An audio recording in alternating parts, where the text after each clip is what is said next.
So what really are basic skills? You know, basic skills are certainly the 3 R's, the reading, writing, and arithmetic. But it's way broader than that, because you think about what people need to survive in our society. What do they need to survive if they go on to university or a career in welding or cosmetology? These are really a broad array of skills that include ability to get on the computer, to send an email to a friend or to a faculty person, another student. Could the student find his or her way to the library and know what to do? So it's really way broader than just the 3, what we used to call the 3 R's. It's the reading, writing, arithmetic, if you think phonetically. And what we found out is that in the state of California, more than 75% of the students who enter community college are not prepared to succeed. That is, that they really need classes that help them to bring up their skills in reading, skills in writing, and skills in computation. And these are skills that they need just to survive in all of the other courses, whether it be a career course or a course that they would need to get onto the university, psychology, philosophy.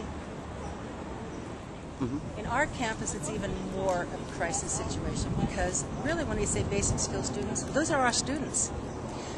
More than 90% of our students come into the campus without the skills that would allow them to survive in a trade or in a university. So what are some of the goals for the Basic Skills Initiative? I think the popular thought is that the people who teach basic skills, they're responsible for the basic skills, reading, writing, and arithmetic. But clearly, we're talking about a way bigger project.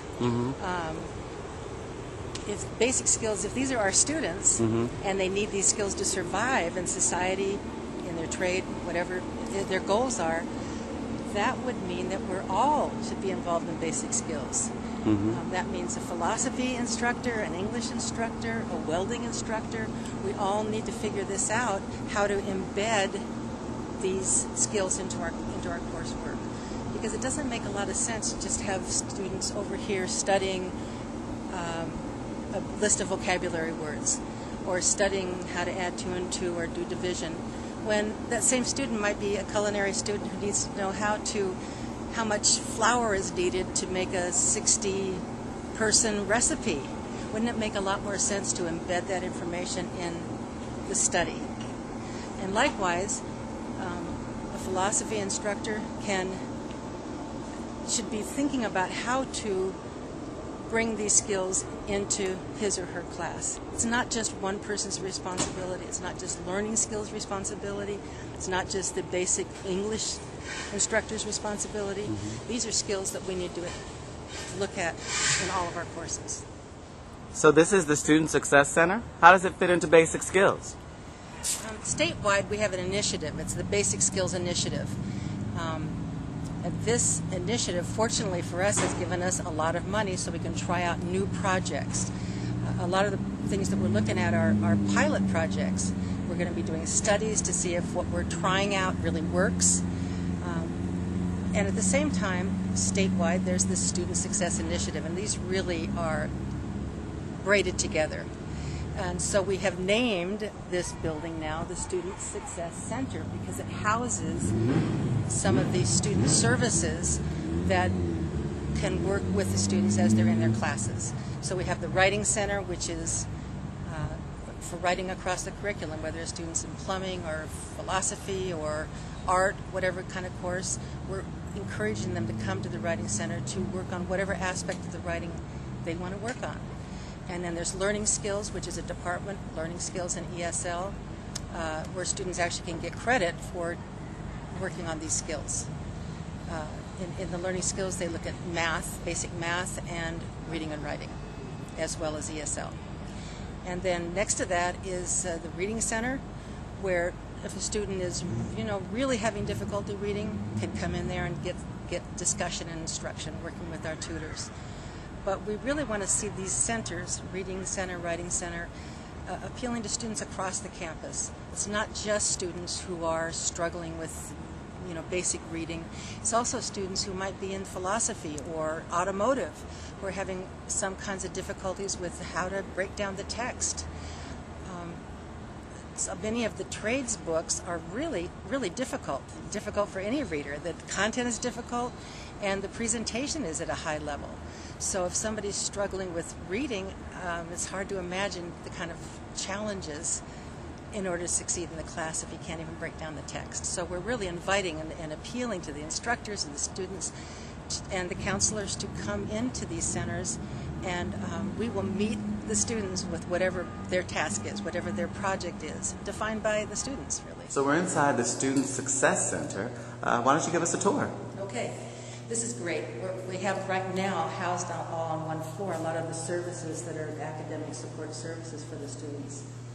We will be moving because we have a marvelous new building, and so we're gonna see a lot of changes here. But right now, a lot of the services are housed right here.